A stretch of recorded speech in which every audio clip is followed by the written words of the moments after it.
Welcome everybody to another virtual programming presented to you by the Mesquite Arts Council. I'm your host and instructor, Erica Guajardo, and today we're going to learn how to convert your favorite t-shirt into a pillow. What's a t-shirt pillow, you ask?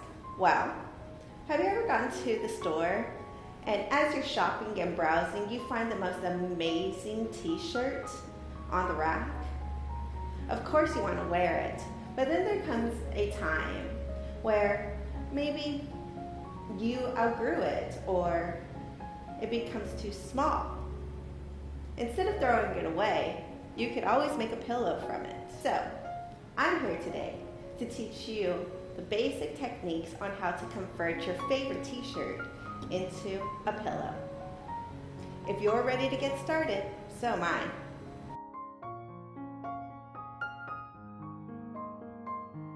Some of the first things that you'll need to gather are your supplies. Remember that you could get an old t-shirt or a new t-shirt. You need thread and a needle, a marking tool such as a marker, pencil, or chalk. I prefer chalk because it's easy to take off, but today we're going to be using a Sharpie marker so that it's easy for you to see on camera. You will need a roller, and if you choose to create your pillow on a sewing machine, the sewing machine will be needed. Otherwise, you could just use your hands. Optional towards the end is getting some fabric paints and embellishing your design with a little bit of puff paint, sequins, or embroidery thread. So let's check out step 1.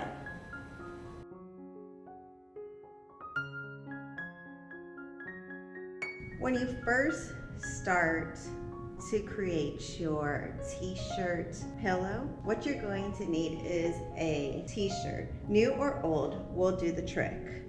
We are starting with new.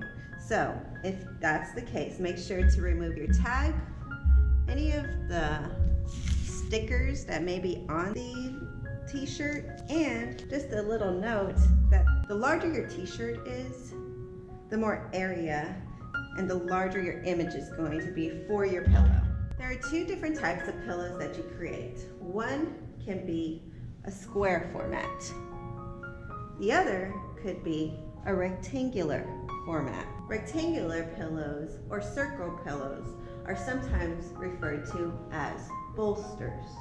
If your image is in line with the seams on the sides of your t-shirt, you could take advantage of this as a shortcut. If they're not, then don't worry, you'll just have a little bit more sewing to do. Before starting, I like to measure. I like to see how tall my image is and what type of pillow I will be creating. From right here to right here is 16 inches. This may be the case for you, or it may not. That's okay. Just remember that whatever size you are trying to create, measure your image, then add a little bit for seam allowance. I'm adding from right here to right here, a total of 4 inches. Average pillow sizes are 16 by 16, 20 by 20, 24 by 24 if you're going square. If you're going to go rectangular, they could vary, but a good overall average dimension is 16 by 24 inches. I'm going to mark with either chalk, or you could use a Sharpie marker or a ballpoint pen. I like to just mark in a few places to try to get the straightest line possible.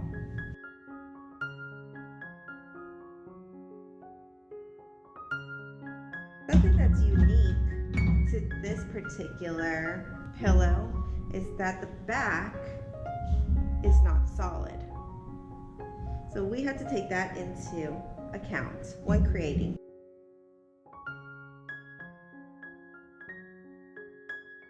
The next task is to draw a straight line from the 2 marks.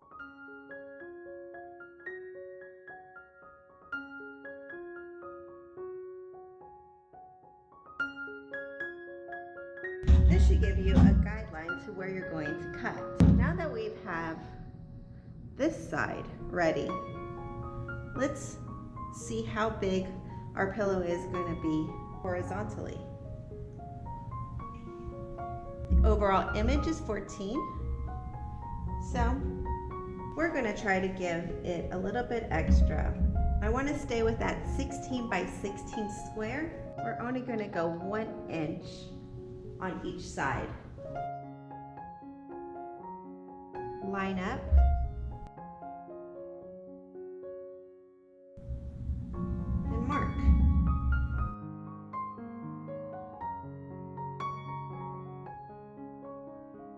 You currently should have a box that lines up.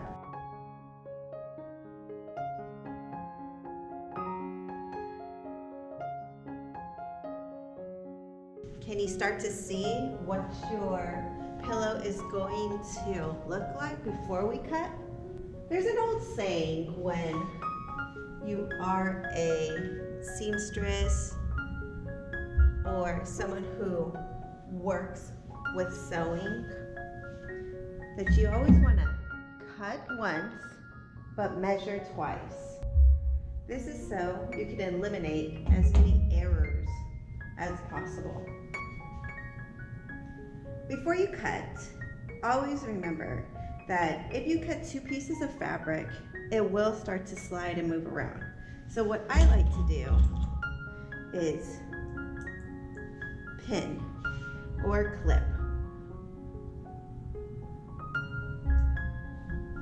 I put the clips right directly onto the line that I'm going to be cutting.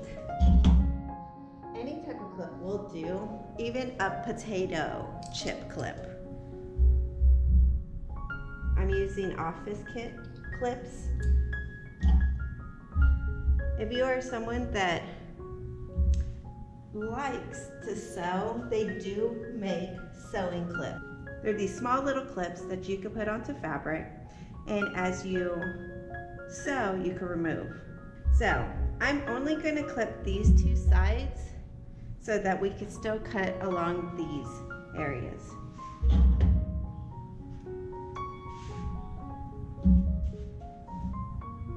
I like to make sure that everything is aligned the way I like it. Basically, making sure that the t-shirt is aligned with its seams before cutting.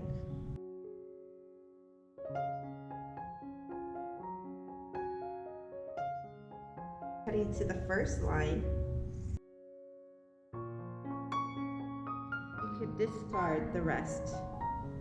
One of the things when creating a pillow is that you have a top and a bottom.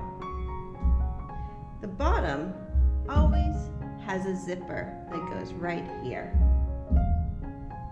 The reason why we don't put it on the top is because when the pillow sits up, you'll be able to see the zipper, versus hiding it as the pillow sits down onto whatever surface you are trying to display it.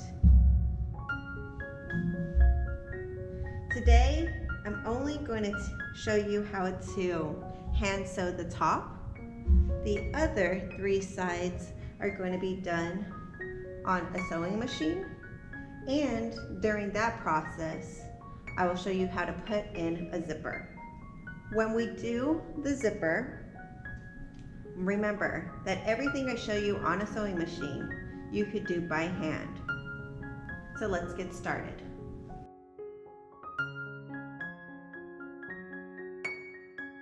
For this portion of the video, we're going to need some needles, some scissors, some thread, and I've already looped my thread through my needle. So it's kind of, and I've already looped my thread through my needle, so we just need to measure to see how much thread we possibly will need. I'm going to take about 4 times the amount of thread. Then I'm going to tie a knot and then tie a knot again. I am using thicker thread. This is friendship thread that you use to make friendship bracelets. But if you're using regular thread, you may have to tie a knot up to 3 times. But it's okay, I'll show you how to secure your knot once you're into sewing. We're going to put this aside for a minute. And this is kind of the tricky part. Take off your clips. Then you open up your 2 pieces, see the front and the back, and you flip them around so that they meet each other.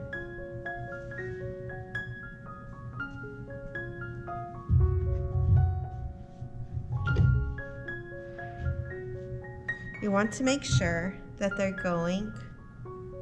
If you flip it open, this is looking at you, and the back looks upside down.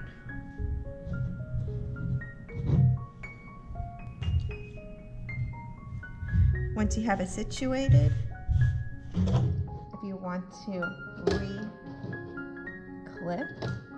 it into place, it will help not to move around.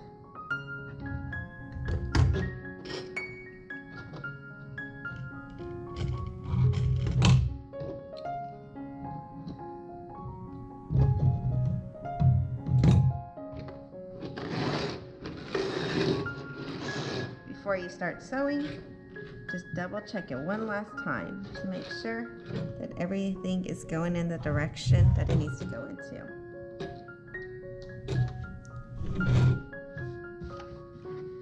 So, let's start sewing.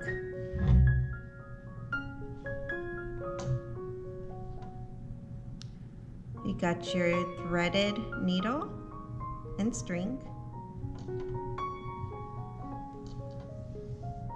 The very first time you sew, you want to see this hole right here. Put your needle through that hole after piercing the fabric and pull. Then repeat.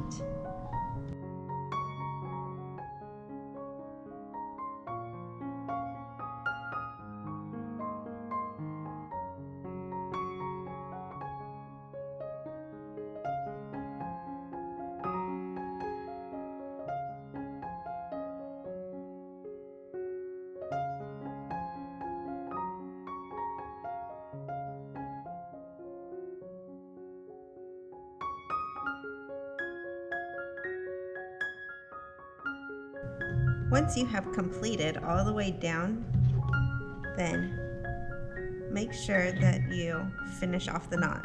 I like to just put my needle underneath the last stitch, bring it to an area like this, then put the needle through the hole that you've created. That's 1 knot. Then do it again. That's 2 knots. And it should be pretty secure. Now, if you're not someone who hand sews and you prefer to sew on a sewing machine, I'm going to show you how to do so. So let's switch over to a different type of sewing, and I'll show you how to finish off the sides and put a zipper on the bottom.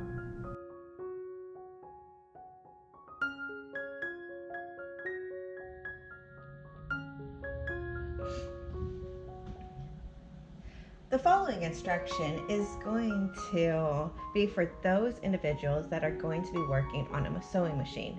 Remember that any of the instructions that I'm giving you currently, you could do by hand. And I'm going to kind of walk through the simple way to thread your sewing machine, just in case you forgot. So, I'm working on a 1952 Singer. Most sewing machines are pretty much set up the same way. We're going to make sure that we have our thread. An all-purpose thread will work. We're going to grab this thread, and there's a little area back here that has a little eye loop. We're going to set the thread right there, then come to the back. In between these two areas, it's the tension area. We're going to slip the thread in between. There's a little wire that's kind of bent. Make sure that the thread is holding in place. Then check your thread. Make sure that it's freshly cut, because this will make things easier.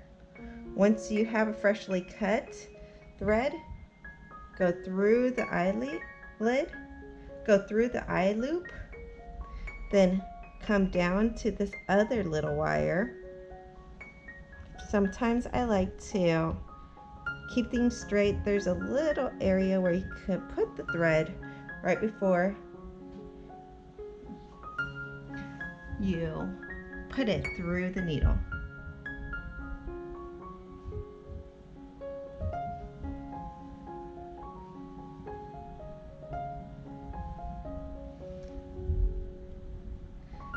Make sure that the thread is underneath the foot, and you'll have one piece of thread coming up from the bottom. These two threads should be facing the back.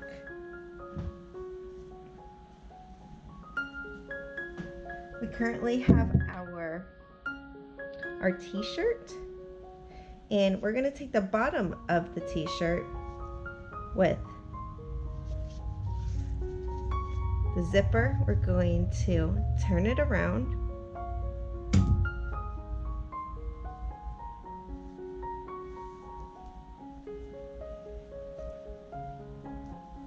mark it in place,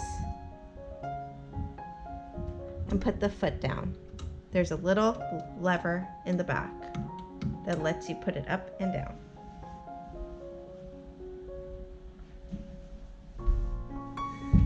Now we are ready to sew the zipper into place.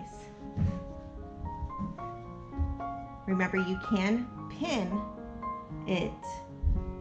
I wouldn't do more than 4 pins if you're going to pin it into place.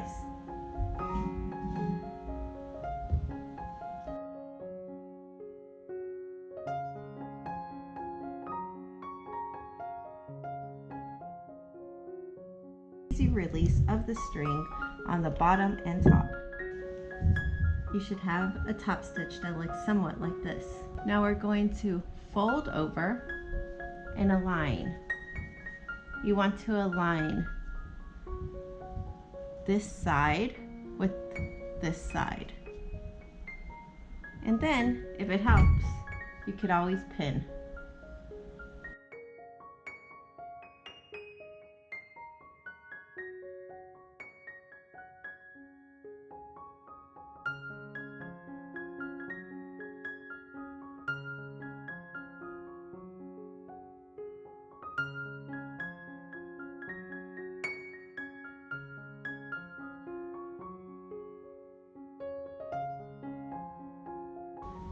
Once you get to this point, you should have one side that's completely finished and the other side that still needs a little bit of top stitch. We're just going to repeat the top stitch.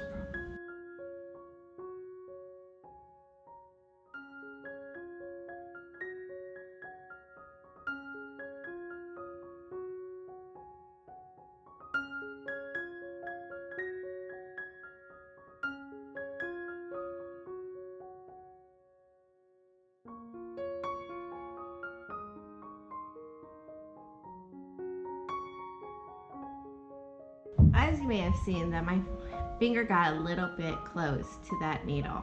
If you want to make sure that you don't accidentally injure yourself, you could always use the tip of your scissors or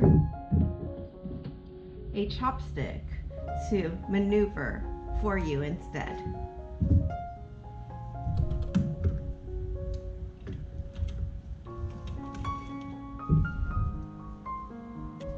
What you should currently have is an area that actually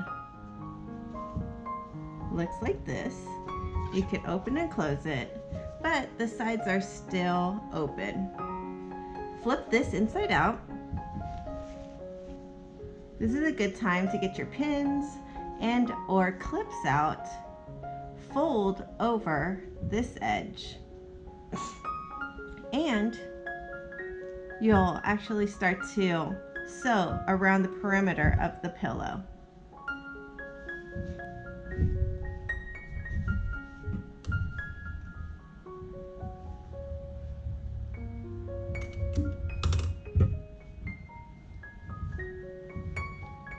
We're almost done,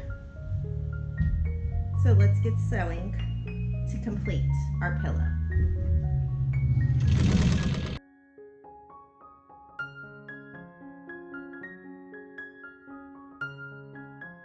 When pivoting, I like to put my needle all the way down, lift the foot, rotate, then continue.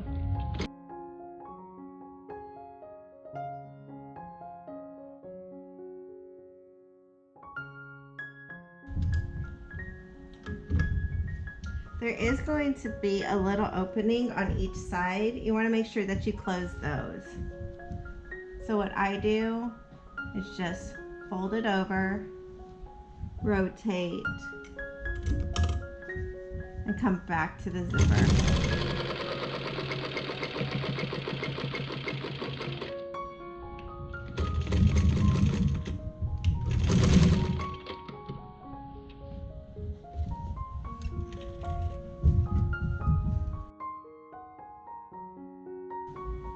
If you're like me and have your zipper completely closed, don't worry, because you could just spread apart the fabric, fill the zipper, and just pull. This will allow you to turn the pillow right side in. What you're going to be checking for at this stage is that you don't accidentally have any holes on any of the seams.